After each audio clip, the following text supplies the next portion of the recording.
Hey, this is Tim Pierce. Phil Mcknight from Know Your Gear joins us this week to talk about 6 of his favorite pedals.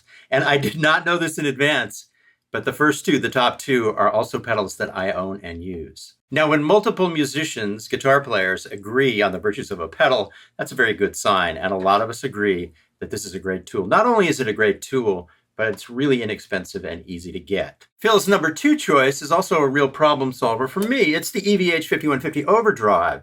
Now, I can't carry around my diesel everywhere I go, so I can put this in front of any amplifier and get a really warm, saturated, distorted sound. The noise gate really helps too. I've never collected a fee to show a pedal, and I don't do pedal endorsements. This is about finding tools that we can use, whether they're from right now or 20 years ago or 5 minutes ago, tools that we can use to get sounds we need that are kind of practical and affordable. You probably already know Phil Mcknight's channel. It's called Know Your Gear. If you haven't, head over there because it's everything under the sun about guitars, amps, pedals, everything. Click the link below for the online masterclass. There's a 14-day free trial so you can check it out and see if it's right for you. What kind of pedals you have laying around right now that you like? I know you got a few, right? Of course. Pedals are a fun topic, and especially I was excited when you mentioned that for this. John Mayer made a comment once in a video, and it stuck with me, which is he called it a box of crayons, right? Very good, yeah. Right? What I love about pedals, I'm going to say it's the poor man's boutique amp collection. If you need a bunch of different sounds, you can take these boxes with you, and they're obtainable. Either by traveling size or by dollar amount. You know what I mean? They're obtainable. This is my favorite. I'm going to hold it to the camera that's filming. This is the this is the Boss GE7.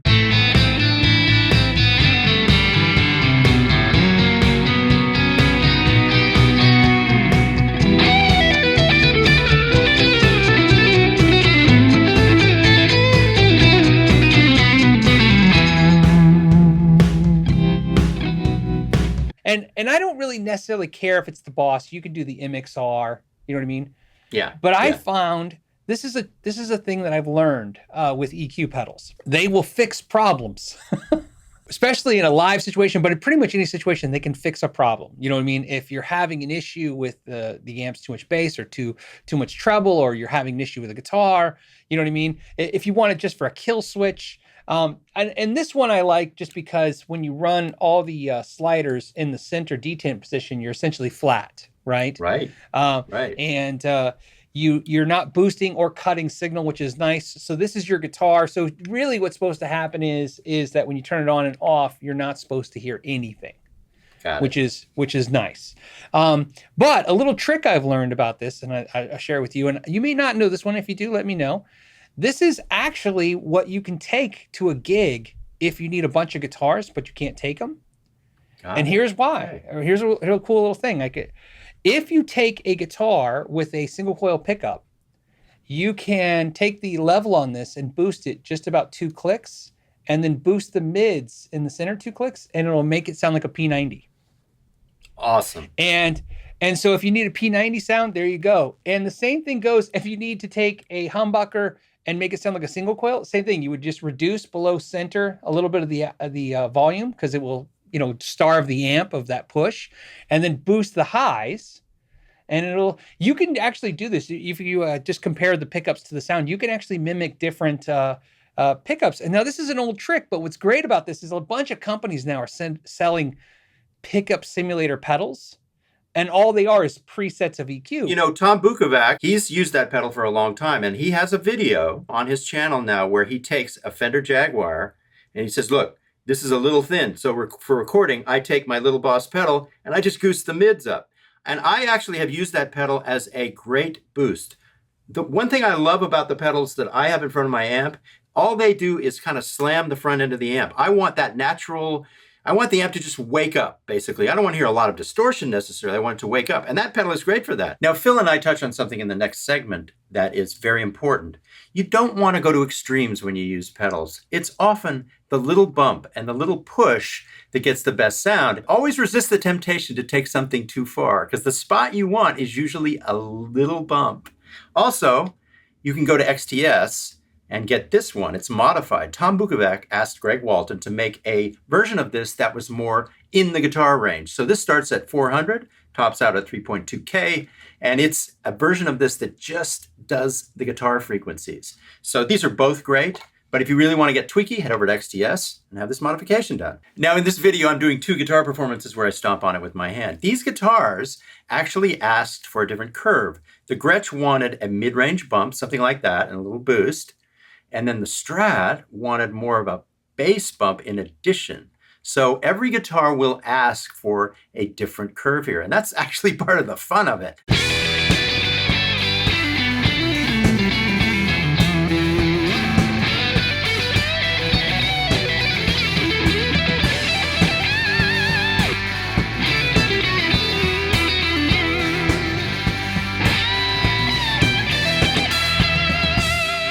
The next one, I'm going to show you. I'm going to go crazy. This one is the EVH 5150 pedal. Now, I'm going to tell you the weird reason why I like this pedal. One of my favorite bands is a band called Biffy Clyro. Everybody says the Metal Zone sucks, and then this guy is playing in front of 60,000 people with a Strat through a Metal Zone, and it sounds huge and powerful. What I did was I was curious because as a fan of his music, I of course try to replicate the sound, and the 60-cycle hum was just driving me batty, right? This pedal, I like it because the noise gate's built in. So if you're trying to get that sound, that thick, mushy, oversaturated tone, right? I don't know why more companies aren't thinking like this. You're not supposed to crank everything to 10. I don't understand when guitar players goes, it has too much gain. I'm like, well, the knob goes both counterclockwise and clockwise. You can go in either direction until you find your sound. I always have chuckled when I watch anyone take anything, an amp or guitar, an amp or a pedal, and the first instinct is 10. And that's fine for fun. But I don't understand when they take it on 10 and they go, I don't like it. And I go, well, let's try the other notches then. You know what I mean? Let's go. And this one, actually, for me, I like it almost at 2. It's so much saturation. Yeah, a lot of the Nashville players are great at that. They'll take like 3 overdrive pedals, use them all at the same time, and barely crack them open. They're just listening really intently to how each one kind of just lifts a little bit. So that's really true. So it might be 2, it might not be 10. When I was in Nashville, I went nuts and I went to every bar and club I could. And instead of doing the cool stuff, I just stared at pedal boards. and they all had this amazing pedal, which is the BB preamp.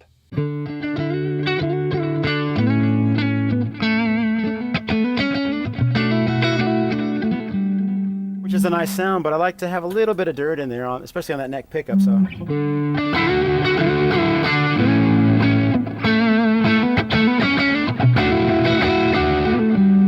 I'm getting the gain out of it, but it's still very clear. You know, it's not muddy at all. So.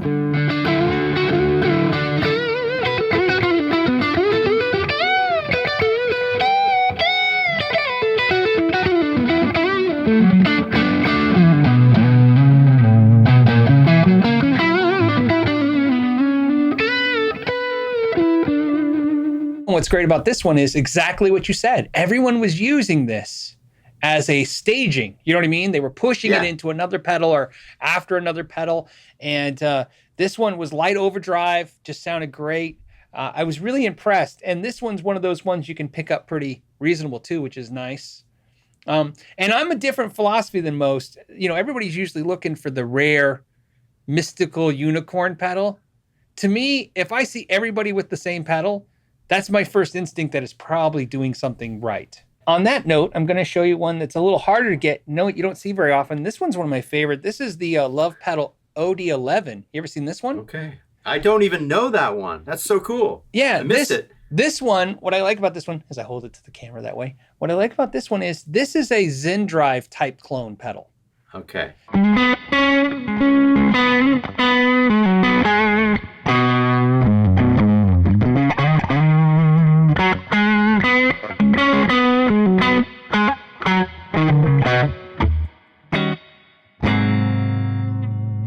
I always tell people, anytime you see a video where a bunch of us are talking about this stuff, either buy it quickly before the price goes up, or when the price goes up, wait for the shine to wear off, and you know what I mean? The arc. Yeah, right. Yeah. So you mentioned the MXR boost. I use the one of my favorites is the Spark Boost. This is by TC Electronics. I do like the MXR probably as much as this, but this one's a pretty inexpensive one, very small, easy to get, and very good. Good to know. Just one knob. In fact, we were talking about Exotic. Exotic makes the BP booster. That's another great pedal, but not double the price of this, but a little bit more than this. And I agree with you. A boost pedal is almost like a must.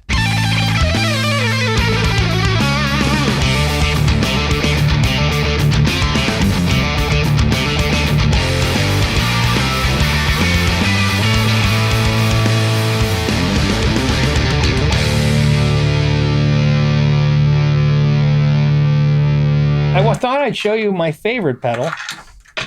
Oops, if I unplug stuff. This is, they don't make it anymore. It's the Purple Plexi by Love Pedal. You ever seen this? I have seen it, but I've never used it.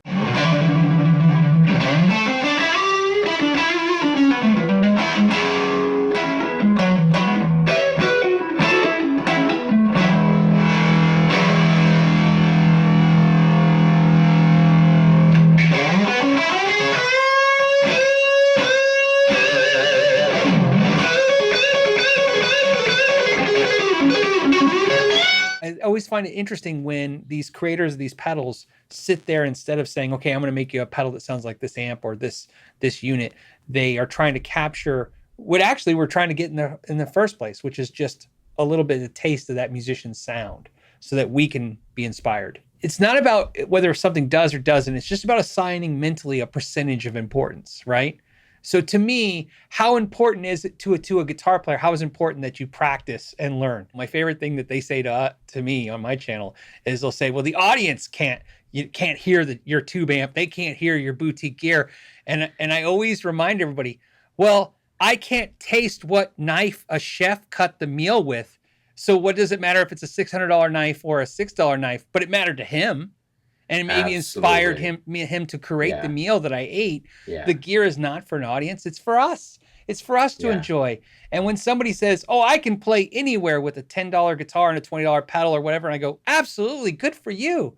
And if that's what inspires you to make music, you know what I mean? Yeah. Anyway, thank you so much, Phil. This was awesome. Let's do it again soon.